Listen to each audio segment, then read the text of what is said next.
लोग देखने जा रहे हैं, अध्ययन करने जा रहे हैं प्रायद्वीपीय भारत की नदियां। इससे पहले हम लोगों ने क्या पढ़ा? उत्तर भारत की नदियां, जिसमें गंगा नदी प्रमुख नदी थी और भारत की सबसे लंबी नदी गंगा नदी है। तो ये सब हम पिछले क्लास में चर्चा कर चुके हैं। आज हम लोग प्रायद्वीपीय भारत की नदियां पढ़ेंगे। तो जैसे हम सब जानते हैं कि ये भारत का मैप है, ठीक? तो भारत के मैप में ये जो पश्चिमी घाट है, बता चुके हैं कि ये वाला जो है वो पश्चिमी घाट है और ये पूर्वी घाट है।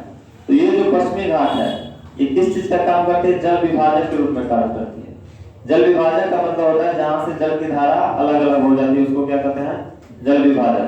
जैसे एक इधर की जो नदियां है वो इधर बहेगी और ये इधर बहेगी, तो ये जल विभाजक का कार्य, ठीक है? तो पश्चिम की ओर बहने वाली नदियां जो होगी वो इधर क्या है? ये अरब सागर है, अरब सागर, और ये बंगाल की खाड़ी। तो पूर्व की ओर बहने वाली नदियां बंगाल की खाड़ी में गिरेगी और पश्चिम की ओर बहने वाली नदियां अरब सागर में गिरेगी, ठीक?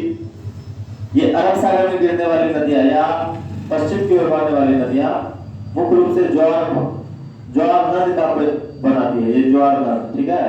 एस्चुरी इसको इंग्लिश में कहते हैं, ज्वार नद बनाती है। जबकि पश्चिम पूर्व की ओर बहने वाली नदियां क्या बनाती है? डेल्टा का निर्माण करती है। डेल्टा क्या बता चुके हैं? सबसे बड़ा डेल्टा सुंदरबन डेल्टा कौन नदी बनाती है? ब्रह्मपुत्र। तो अगर हम बात करेंगे पूर्व की ओर बहने वाली नदियों को, आज हम पूरे क्लास में पूर्व की ओर बहने वाली जो प्रमुख नदियां हैं उसकी चर्चा करेंगे। तो सबसे पहला आता है स्वर्ण रेखा नदी। ये स्वर्ण रेखा नदी कहां से निकलती है? झारखंड के रांची के पठार से। और ये किन राज्यों से होकर बहती है? झारखंड, उड़ीसा और पश्चिम बंगाल। झारखंड, उड़ीसा और पश्चिम बंगाल। इसके इस स्वर्ण रेखा नदी के किनारे जो प्रमुख शहर है, ये औद्योगिक शहर है, भारत का सबसे प्रमुख औद्योगिक शहर है। ये जमशेदपुर जो है वो औद्योगिक शहर जमशेदपुर किस नदी के किनारे है? स्वर्ण रेखा नदी के किनारे। और याद रखना एक हुंडू जलप्रपात है, ये स्वर्ण रेखा नदी पड़ती है, हुंडू जलप्रपात।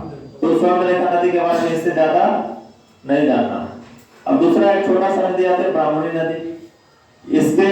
इस नदी के किनारे राउरकेला है, जोगान उड़ीसा में, ठीक है? और सांग एवं पोयो नदी के मिलने से यह इस नदी का निर्माण होता है, ठीक है? तो ये हो गया। अब दूसरा हम सबसे पहले पाएंगे महानदी के बारे में।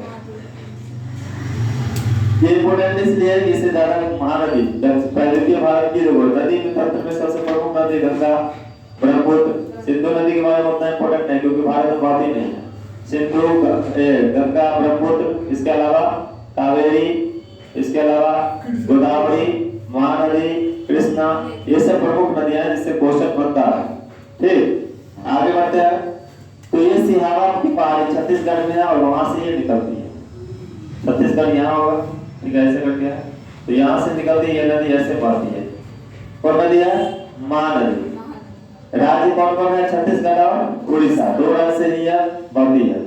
इसकी सहायक प्रमुख नदियां हैं, इसमें शिवनाथ, हसदेव, मान, तेल, ईग, जोग, ये सब, ठीक? इसके अलावा इसमें परियोजना कौन कौन प्रमुख परियोजना? तो हीराकुंड परियोजना जो प्रमुख है और यह भारत का सबसे लंबा बांध है, ठीक है? इसके अलावा टीका पारा, ये छत्तीसगढ़ में। तो ये हो गया महानदी के बारे में छोटा सा। इसके बाद हम पढ़ेंगे गोदावरी नदी। ये इंपोर्टेंट इसलिए है, ये होगी इससे बार बार बहुत सारा क्वेश्चन बनता है। एक तो पूछेगा कि ये दक्षिण की गंगा कहते हैं, ठीक है? बूढ़ी गंगा कहते हैं। और ये दक्षिण भारत की सबसे लंबी नदी है और भारत की दूसरी सबसे लंबी नदी है। भारत की दूसरी सबसे लंबी नदी है। और ये इसलिए कि अधिकतर बच्चा को तुरंत याद हो जाता है क्योंकि ये क्वेश्चन पूछ ही देता है। तो ये और क्वेश्चन होता है और अगर प्लीज थोड़ा सा टफ कर देता है क्वेश्चन को तो इसके अंदर में जो है वो पूछता है। ये क्वेश्चन सबको पता है कि दक्षिण भारत की नदी गंगा, बूढ़ी गंगा,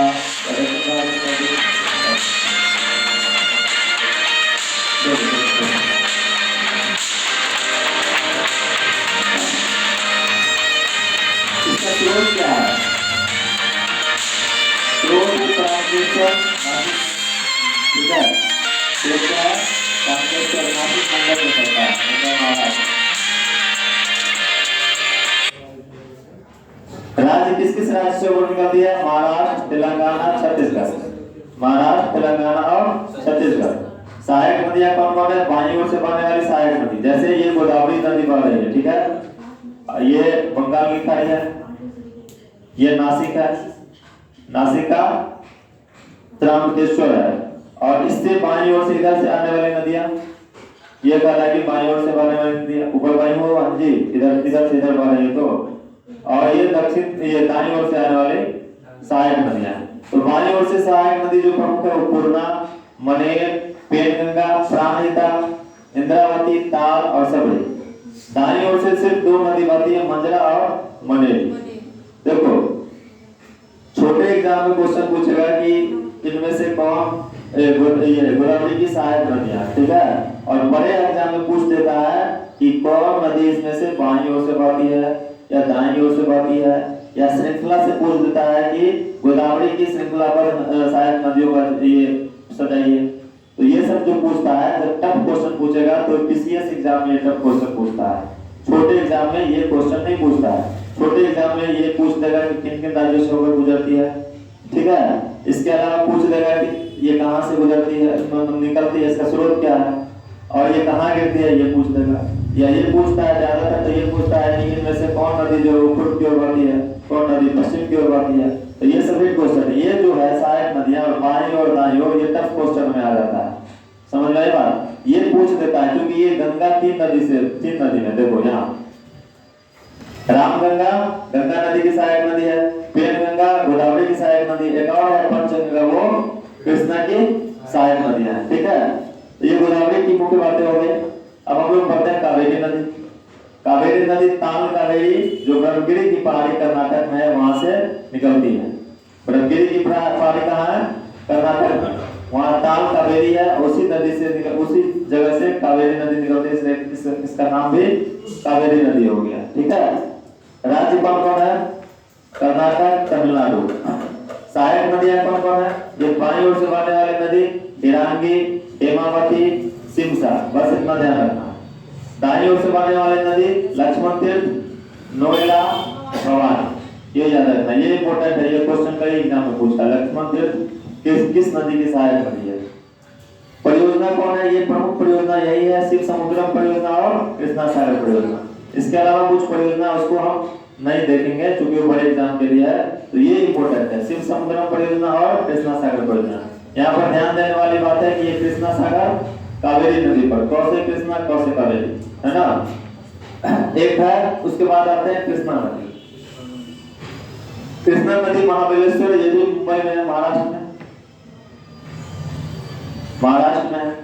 तो महाबलेश्वर से निकलती है, ठीक है। कौन कौन राज्य? महाराष्ट्र, कर्नाटक और तेलंगाना। महाराष्ट्र, कर्नाटक और तेलंगाना से बहती है, गुजरती है और बंगाल की खाड़ी में गिरती है। इसकी सहायक नदी है बाईं ओर से, जैसे भीमा, हालिया, मूसी, मनसेरी, ठीक है, ये बाईं ओर से आती है उधर से, जैसे ये कावेरी हो गया, ये कृष्णा हो गया, तो ये बाईं ओर से, और इधर से दाईं ओर से। दाईं ओर से बहने वाली नदियां कोयना, ये पंचगंगा इंपॉर्टेंट है, घाट प्रवाही इंपॉर्टेंट है, और माल प्रवाही इंपॉर्टेंट है, ये तीन नदी, ये उतना नहीं पूछता है, ठीक है। तुंगभद्रा नदी परियोजना, ये इसकी सहायक एक प्रमुख नदी जो है वो तुंगभद्रा नदी परियोजना, तुंगभद्रा नदी है, और इस पर ही एक बांध है, उसको तुंगभद्रा परियोजना कहते हैं, जो कर्नाटक, आंध्र प्रदेश और तेलंगाना से होकर गुजरती है, और ये तीनों राज्यों में ये तुंगभद्रा नदी क्या कहते हैं, तो तुंगभद्रा परियोजना तीनों राज्यों के मतलब तीनों राज्यों के सहयोग से बना, ठीक है। उसके बाद परियोजना में आ गया कृष्णा नागार्जुन सागर। देखो यहाँ क्या है कि नागार्जुन सागर परियोजना, तो अर्जुन से याद रखेंगे कृष्ण के सागर, यहाँ पर याद रखेंगे यहाँ पर कृष्णा सागर परियोजना, और यहाँ नागार्जुन सागर परियोजना। ये नागार्जुन सागर परियोजना तेलंगाना, आंध्र प्रदेश और कर्नाटक तीनों राज्यों के सहयोग से आपसी समझ से बना, ठीक है। श्रीशैलम परियोजना आंध्र प्रदेश, अलमपट्टी, उसके बाद पश्चिम बंगाल, ये तीन प्रमुख परियोजना को ध्यान में रखना है। अब बात आती है कि ये जैसे नागार्जुन सागर परियोजना बना ना, कोई भी परियोजना बनता है तो किस राज्य को किसी राज्य को नुकसान हो, आपस में बहुत विवाद चलते रहता है ना। तो जब विवाद चलते रहता है, देखो जैसे कोई भी योजना चल रही है, जैसे मान लेते हैं नदी बहती है, ठीक, ये नदी के बहने के कारण इधर बाढ़ आ रही है बहुत सारा, तो ये सरकार से शिकायत करती है, मान लेते हैं केंद्र सरकार हो गया, उससे शिकायत करती है कि हम हमेशा बाढ़ में क्या हो जाता है, हमको नुकसान हो रहा है, जिसके कारण लोग, अब मान लेते हैं किसी राज्य का मुख्यमंत्री है, वो चुनाव जीत रहा है और वहाँ बाढ़ का समस्या, विकराल समस्या है, तो बात करेगा ना जिस पड़ोसी राज्य से या किसी देश से, जैसे बिहार है, क्या है, बाढ़ प्रभावित राज्य है, तो नेपाल से बाढ़ आता है, तो नेपाल के लोगों से बात करेगा, ठीक है, कि नदी के मुंह को मोड़ा जाए, जिधर पानी नहीं जा रहा उधर पहुंचाया जाए। तो ये आपसी राज्य की सहमति से बनता है कोई भी योजना। यहाँ पर अगर बांध बनाया जाए तो ऐसा ना हो कि अभी हम बाढ़ में डूब रहे हैं और आने वाले समय में हमको पानी ही नहीं मिले, ठीक है। तो दोनों राज्य की सहमति से कुछ पानी इधर भी चला जाना चाहिए या इधर भी चला जाना चाहिए, और इस बांध से जो मान लेते हैं कि जल विद्युत परियोजना बनेगा, उसको बिजली किसको किसको मिलेगा, तो ये सारी बातें होती है, इसलिए सहमति से बनती है, तो इसलिए 3-4 राज्यों में का नाम यहाँ दिया जाता है। समझ में आ गई बात। तो ये प्रमुख नदी था, और कोई नदी बच गया है, 2 छोटा छोटा नदी है, ठीक है। क्योंकि लाइन कट गया तो इस वीडियो को हम यहीं पर खत्म करते हैं, इसको क्लोज कर दो, इसको रोक दो और ये कर दो।